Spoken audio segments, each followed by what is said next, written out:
Hi there. I have fielded several questions through emails on how to do the clouds and the classic ink embossing that I did on these set of cards in a previous post, and I've tried to explain it through email and I haven't done a good job, so I will just show you because I'm better at that.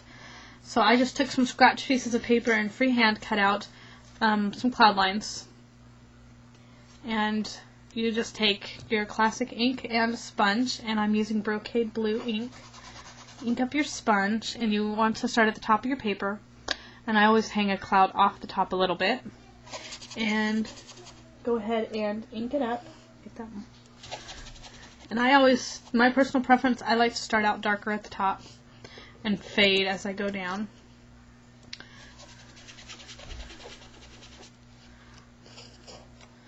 You just kind of want to rotate your cloud. I guess this would be a stencil around.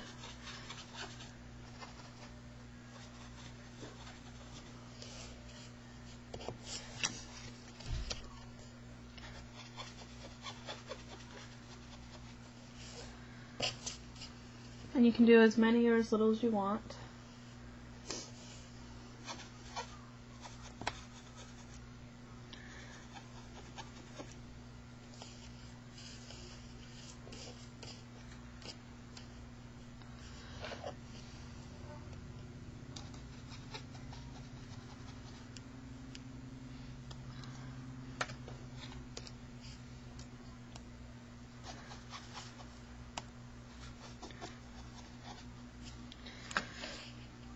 And then I kind of soften up a little bit of the hard edges if I have any left.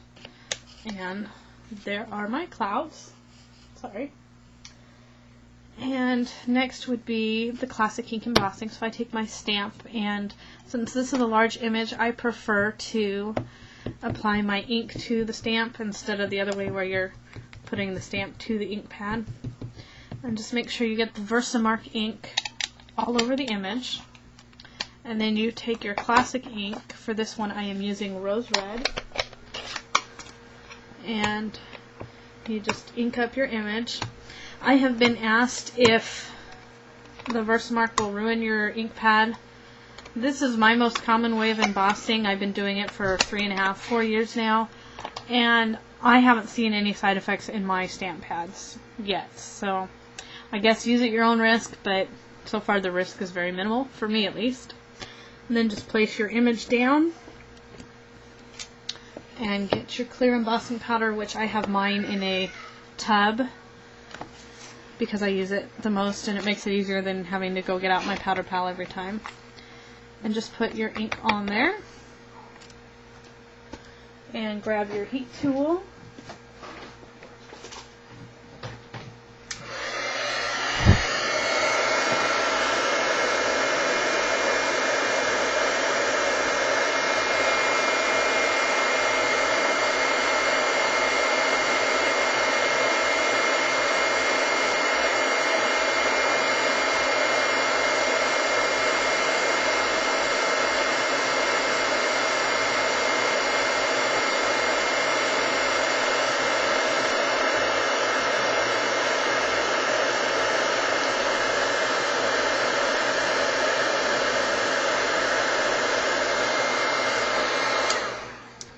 And there you go. You've got clouds and you've got classic ink embossing. Whoops.